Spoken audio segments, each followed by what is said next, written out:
Ladies and gentlemen, RosterWatch Nation, welcome back to the epic RosterWatch Podcast, brought to you by RosterWatch.com. My name is Alex Dunlap, and boy, do we have a big hitter on today.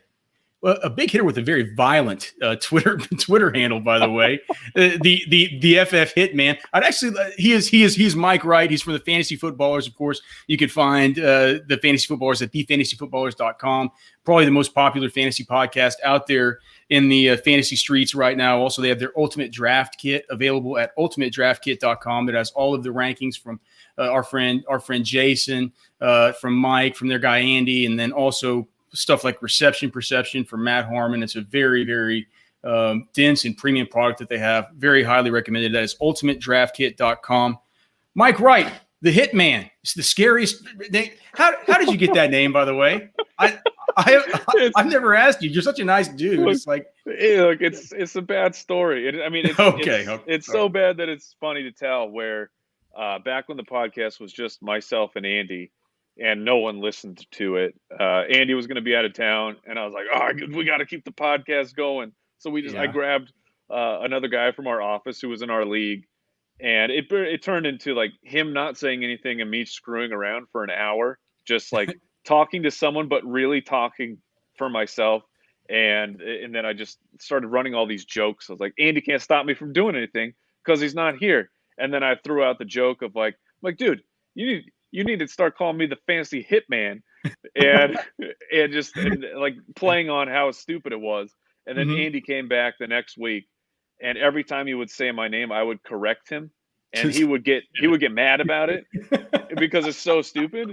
And then, but because he was getting mad, I had to keep doing it, and it just became this bit. And then it was like, whatever. I mean, it kind of stuck on. And so it's like, it's not bad. My name's Mike Wright. If you go to Google and you Google Mike Wright, you're not going to find me. You're going to find a million other people. But so it's like, that's fine. I have a moniker that's not just my John Doe name.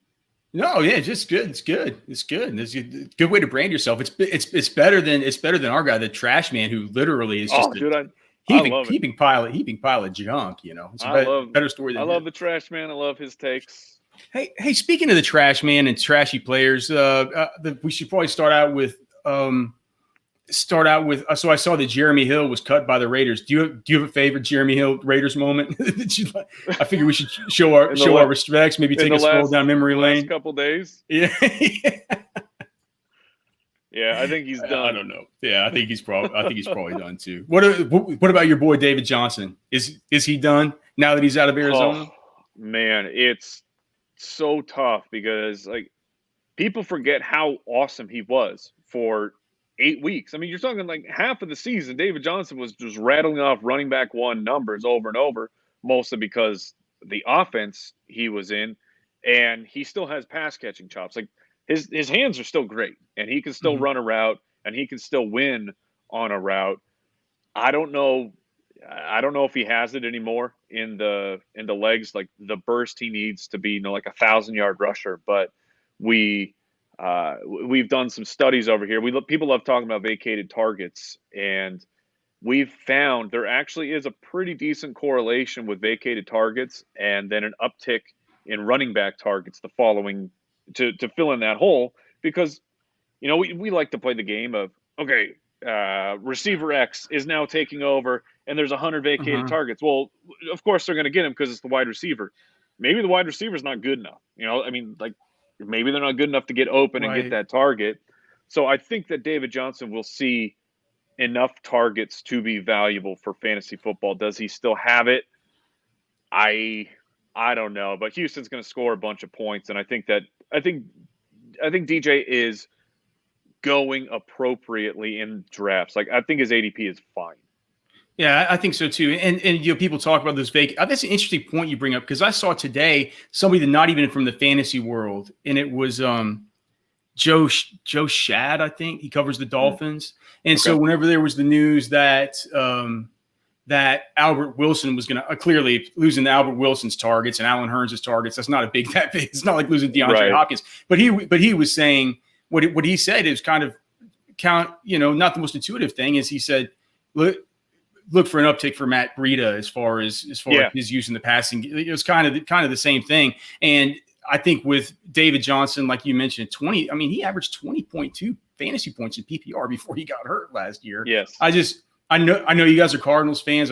So do you still think he's got some juice? I mean, are you interested in David Johnson if you can get him in the fourth round of your draft? I'm interested if a draft falls the right way. I've been in almost all my mocks, all my real drafts. I've been just pounding the running back at the beginning.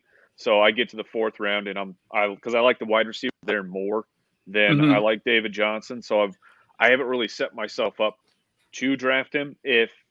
But if a draft falls the right way, I wouldn't mind DJ as a running back too. If you maybe went 2 running backs first, and then you got like some kind of Chris Godwin fell to you in the third, and maybe you could get DJ in the fourth. I don't mind it. That can happen. I've had simulations where that kind of thing happens. So, but I've also, one of the things in simulations that's been kind of weird these last couple of days, and something I'm really trying to, speaking of Trashman, it's something Trashman and I talk a lot about. He's been so into Kenyan Drake. I don't know what to do about this Kenyan Drake now versus Clyde Edwards-Helaire. Do you think Trashman's guys heads up? Yeah, I mean, even Trashman, who's been the biggest Kenyan Drake guy, Trashman was saying at the end last season that Kenyan Drake was going to be a first round pick, a mid to late first round pick. I told him he was crazy. I mean, it's turned out that he's going in the late first now. I don't know whether to get Clyde Edwards-Helaire over him, because if you look at what Drake was able to do down the stretch, even though I've never liked him really, but boy, I should. Well, I mean, did you really like him before he got there? I actually did. But okay. I also, Jason, one of our co-hosts over here on the Footballers, has had unpassionate support and love for Kenyan Drake since draft day, since Drake was drafted. And then you see him, like, when he gets the opportunity, he comes through. Like, that's what happened in Miami. But it would always be so weird as he would come through, and then some other coach would come in and take the opportunity away from him. So it's like, okay, what do coaches know that we don't know? But like, things are really lined up for Drake here. This regime traded for him to try and make some kind of weird playoff push. I thought the trade was ridiculous at the time. You're trading for a running back on an expiring contract, and you just committed like the second or third largest. I forgot what that trade even was. I forgot what the compensation even was. I think it was a 5 that turned into a 4, if I remember right off the top of my head. But anyway, so they trade for him. Right. His contract is going to expire. You already have money invested in David Johnson. You can't. They were in a situation of you can't pay Drake. Like, you can't submarine the team's cap to pay David Johnson and Kenyan Drake. Then they put the transition tag on him anyways. Now, I mean, as history played out, David Johnson was traded basically the exact same time they put the transition tag onto Kenyan Drake. But my point is, they didn't know at the time what they were going to do with David Johnson. They just knew they had to keep Kenyan Drake, and they made sure that was going to happen by putting a contract on him that's going to give him $10 million this year. Right. So I think that they are all in on Kenyan Drake. He fit the scheme perfectly, and that's the other point in David Johnson's favor, I will say. He looked lost. He looked like he did not belong in Cliff Kingsbury's system. And once you see an NFL player thinking on the field, that's when they start to look like David Johnson looked, where they're slow because the decision is not an instinct. I know where my body knows where it needs to go, instead of having to, break everything down up in your brain as a running back and then react. It's not going to work in the NFL. Everyone's way too big, way too fast. So that's a point of maybe DJ still has it. He was just such a poor scheme fit here in Arizona. Anyway, so back to Drake. Dude, the running back position for Arizona was a gold mine last year. If you combine the starting running back, their output every single week for fantasy, it comes out to be the number 3 fantasy running back overall. Now, that was impossible to do last year because you had the week where David Johnson was back, quote, and then Chase Edmonds just goes ham because they don't even play David Johnson. You have the trade versus the Giants. Yeah. I can't believe I wanted to play Chase Edmonds at DFS, and I should have played him regardless. I should have played him. Yeah. And then you had the trade for Kenyan Drake, and it was, well, I can't play Kenyan Drake. They just got him. Chase Edmonds is around. It's San Francisco. I can't play Ken. And then he was like the RB7 that week. Mm-hmm. So, yep. Like my point is not that you could have predicted it last year. It's simply that it happened. The running back position for this Cliff Kingsbury high volume, rapid rate of play, and Kyler Murray's going to be a lot better. Oh yeah, and they added, a without question top 3 wide receiver in the NFL is now on the team, helping the offense be better, which is just more scoring opportunities. Which Kenyan Drake was a rushing touchdown machine. That's where he was getting a huge amount of his value in the second half of last year. So I'm all in on Kenyan Drake. I think he's a running back, low end running back 1 is where I'm willing to draft him with top 5 upside. Yeah, so you do take him in front of Clyde? I don't. Okay, right. Because I agree with you. Kenyan Drake. I mean, if you just look at his time at Arizona last year, and you look at just his rate of his rate of games of over 25 points in PPR, there's nobody like the only guy better was Christian McCaffrey. He did it almost 60% of the time, but Kenyan Drake was at 37.5% of the time. That's better over the course of the last 2 years, or even the last 3 years of Todd Gurley. Back when Todd Gurley was awesome, like dominating. It's better than Ezekiel Elliott. It's better than Alvin Jones. It's much better than Alvin Kamara. It's twice as good as Leonard Fournette and Chris Carson and Joe Mixon and Nick Chubb. It's like as far as his distribution of scoring, he was giving you very, very, very big games, like almost over a third of the time. It's just so. But the case for Clyde over him, it's simply Andy Reid and the running back, and it's look. You can choose how you want to look at the stats for Andy Reid running backs. And I take that positive approach of you go from Jamal Charles just absolutely wrecking people for fantasy. Now Jamal Charles is a bit of a different player, absolute elite athlete. But then you move in, all of a sudden it's Spencer Ware. Mm-hmm. Spencer Ware was great for fantasy when he was the known starter. Yep. Spencer Ware was great. And then you go right from that regime right into Kareem Hunt. We all know how great he was for fantasy. And then like Damian Williams is just like the cherry on top of the cake, saying if you have the right skill set for Andy Reid's offense, you're going to produce. And on top of that, it's just because you have Mahomes, you have a top 3 scoring offense in the NFL. If Patrick Mahomes is there, they're going to score a lot, increase the chance that your running back scores a touchdown, either a receiving touchdown or a rushing touchdown. So while I do think that Drake is probably a safer pick. Screw that crap, man. I'm not taking safe picks. I'm playing to win, and Clyde Edwards has top 3 potential. Oh, I totally agree. I would love it. I would love to get Clyde and Drake.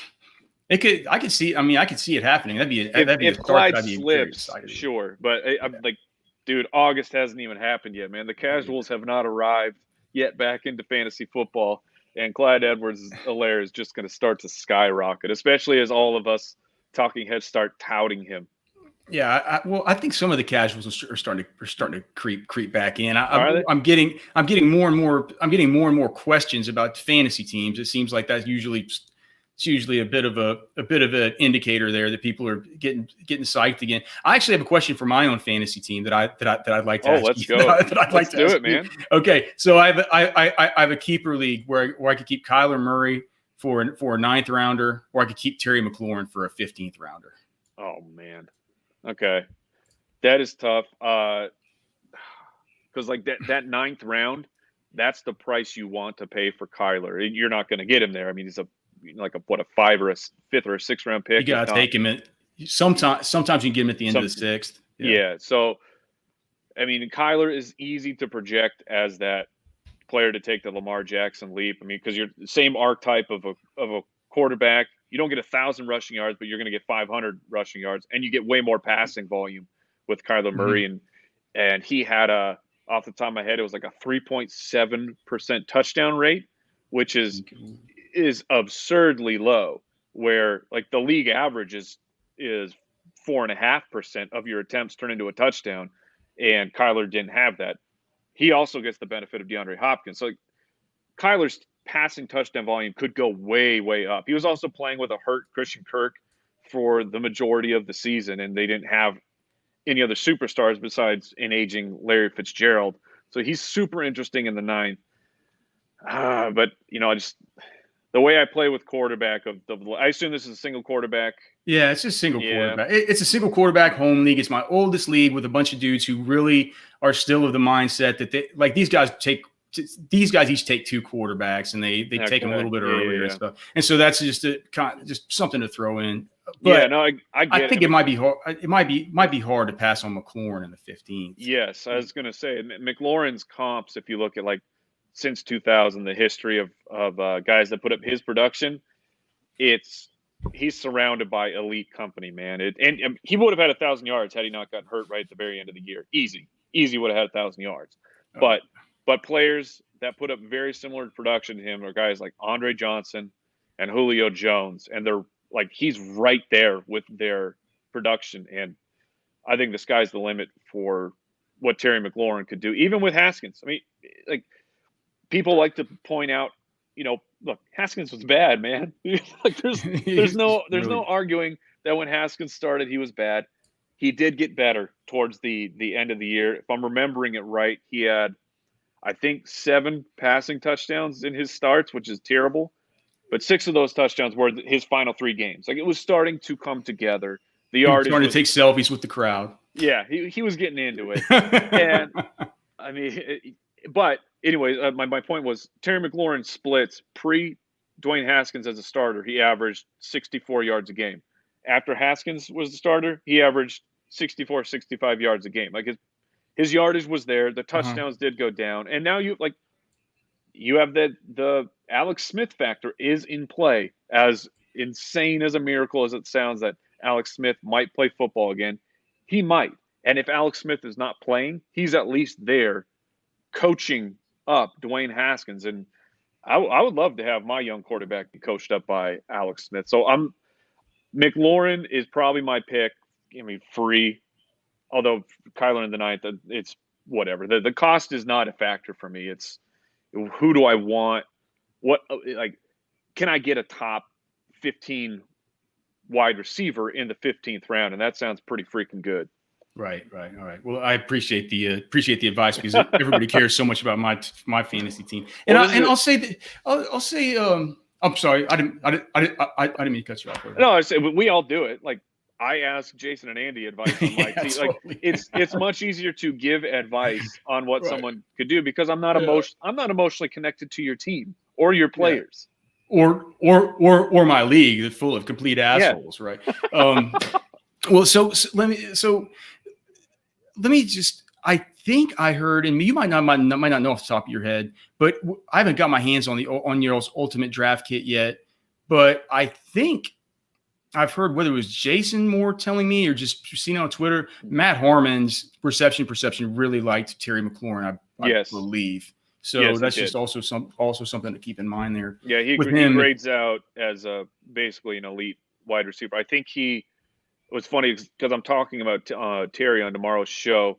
So I think I have the note right here. Let's see. Yeah, third. So he graded out as the third best rookie wide receiver against press coverage, which, as because you're in football, that's a big jump for when college wide receivers all of a sudden have to face press coverage against grown men. The press coverage is not really the go-to anymore in college anyways. So it's this whole new thing that they're having to deal with. And the top 3 guys that graded out as rookies, Odell Beckham, Tyreek Hill, and now Terry McLaurin. It's what we always said about McLaurin at his Senior Bowl. He had the best stems at the line of scrimmage we'd ever seen. It all came together. They're perfect. It just translated for him. Okay, what about how are things going to translate for Keenan Allen? Have you all talked much about? I haven't heard much talk about Keenan Allen from anybody this offseason. Because it just feels like people man. Yeah, people are tossing the tossing the baby out with the bathwater here because of Tyrod Taylor. Are they, or I mean, is it? What is it? What is it? It is definitely a little bit of that because we saw Taylor sustain fantasy value like for Sammy Watkins, the Lizard King, his rookie year, Sammy's rookie year. But other than that, I mean, we haven't really seen wide receiver production from Taylor because he can run. And like what people don't necessarily correlate with when a quarterback runs, it's because they're choosing to not keep their eyes down the field, find the open receiver and throw it. It's no, this play has gone to trash immediately. I'm out. I'm bailing. I'm going to run. That's a passing attempt that is now gone. That Phillip Rivers would have had a passing attempt. Oh, he would have. Yeah, yes, of course, Rivers. So you combine that with just the concern of a new quarterback in the system. Keenan Allen is elite, man. He's an elite route runner. He's one of the best wide receivers. He will tell you he's the best wide receiver in the AFC if you follow his Twitter account. Yep. But and then the questions of how long is Taylor the starter? Like, and then if it's not, now you have Herbert, who I'm kind of with you on Herbert, but look, I'm not an NFL scout. I miss on quarterback evaluations. They miss on quarterback evaluations, but it's a scary situation to put all of the faith into Keenan Allen being an elite wide receiver when you're so connected to the play of your quarterback for fantasy purposes. So I think he's fine, his ADP where he is. I'm okay taking him there, but when you do it, man, you just gotta just remind yourself, like, he's great. He's an elite wide receiver. I believe in the talent of the player.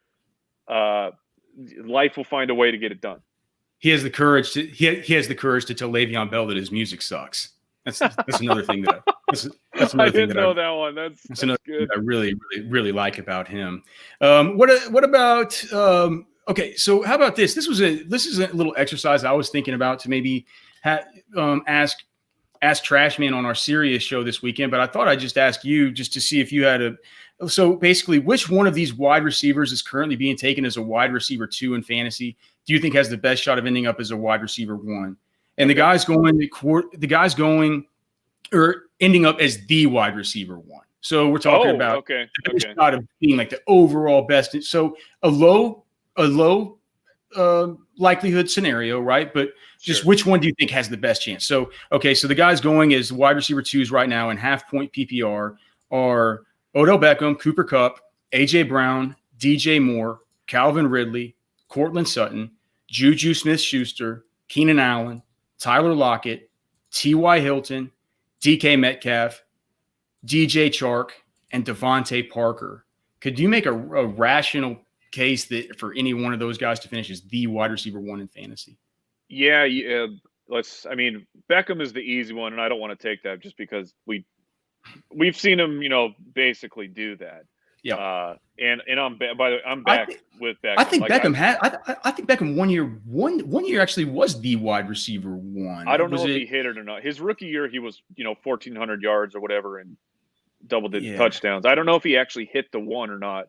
But I just wanted to throw out. I'm in on that. Beckham was hurt. He got hurt in training camp. He was hurt the entire year, and he's going to be better. Are you bypassing Odell Beckham in your drafts, or are you okay taking him back to glory?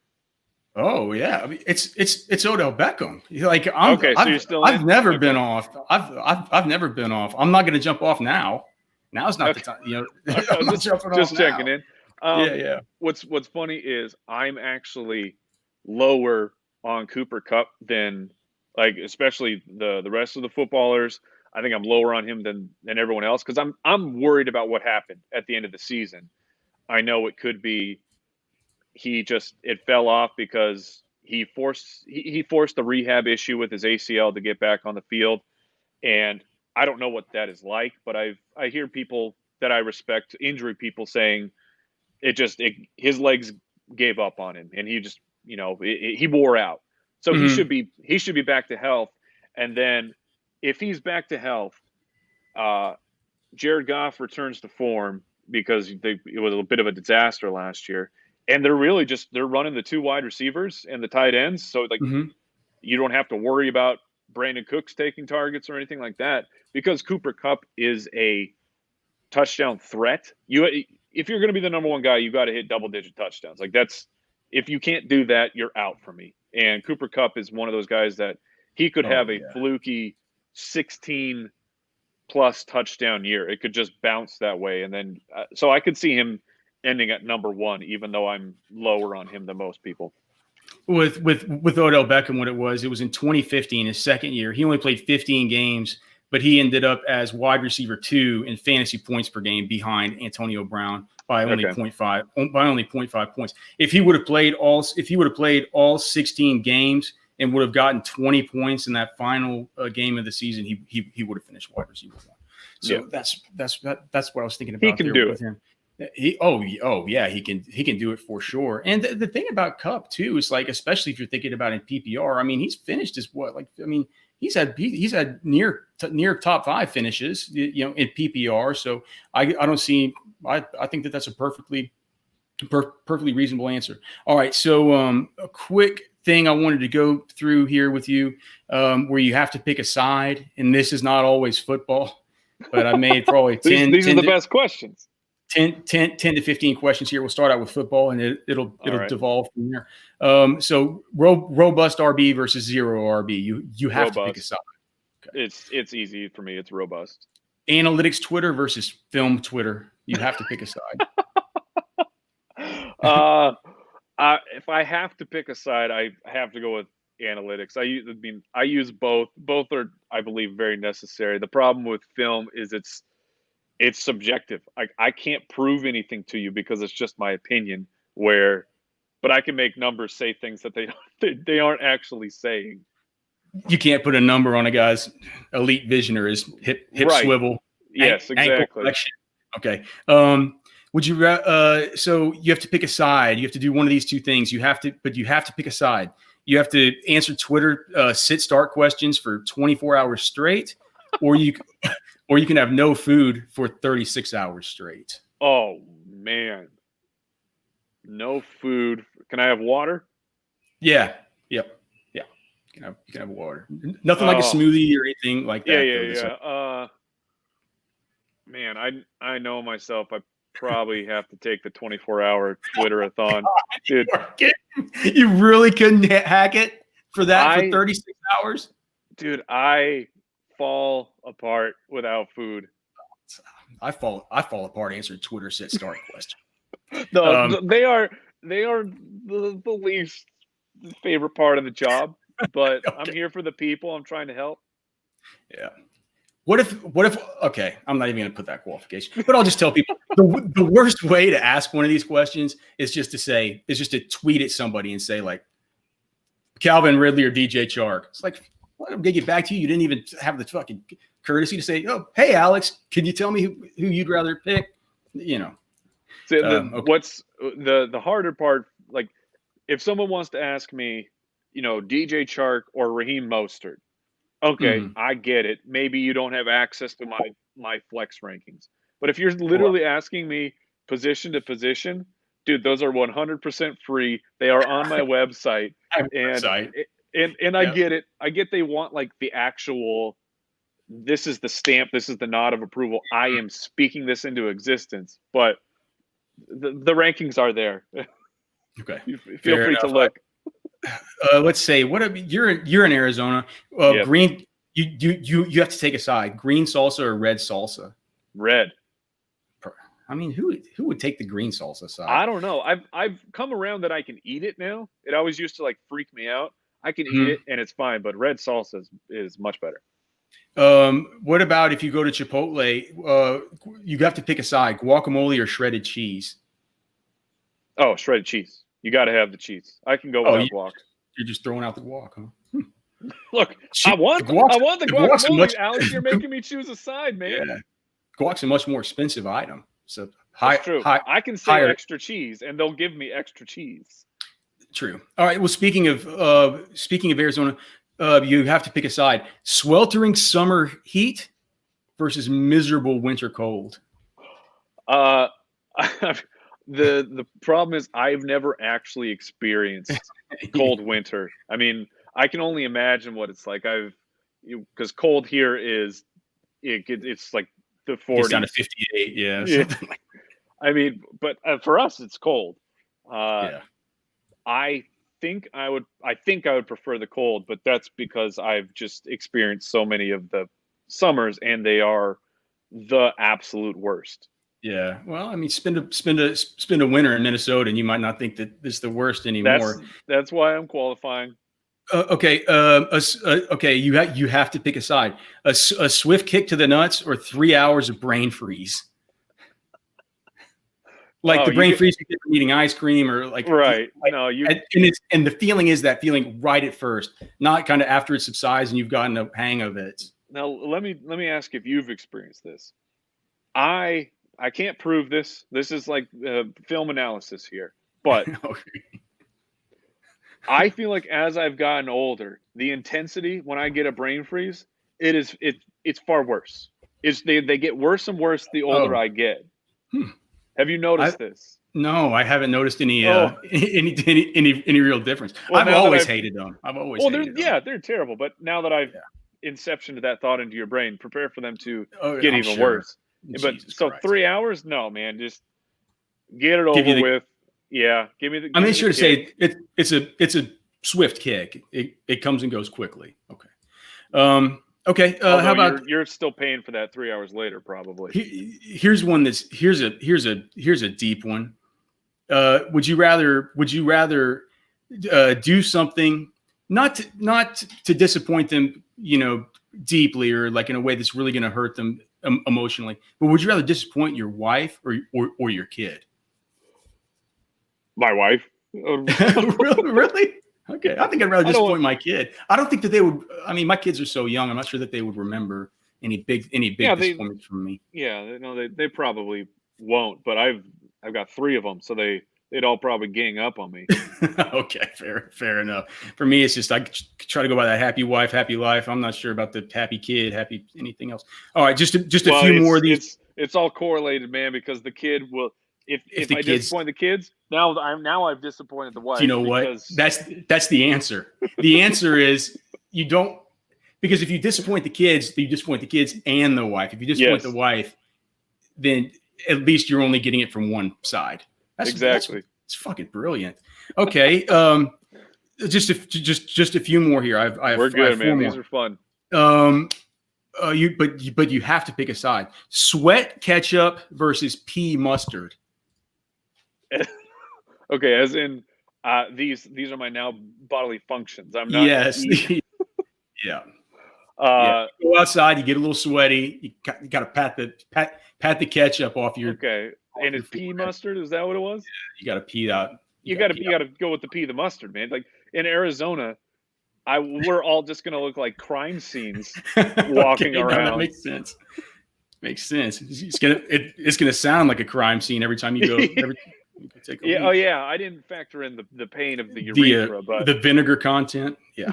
Oh man, that's not gonna be good. Just one more that kind of is a painful one. All right. But you have to pick a side. If you have hot coffee, just pour it on top, just on top of your head, not in your face, on top of your head. Okay. Or eat a live scorpion.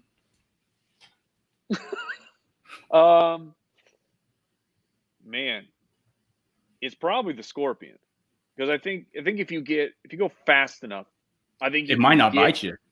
Yeah, well, here's the thing about scorpions is they don't bite you, Alex. They pinch you, or they get you with the poison tail.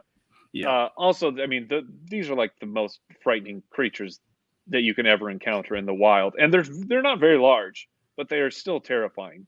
The way that they move and come at you, but a whole thing of coffee poured on the brain at hot temperatures. I think I can get the scorpion. I think I can get him before he gets me.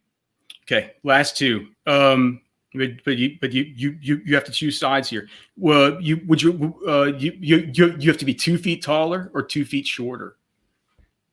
Taller. You want to walk around being like 8'2"? I think you're like what? You're over 6 feet tall, right? I'm a 6 foot, but Because I'll be in the NBA. It'll happen. Oh, okay, fair enough.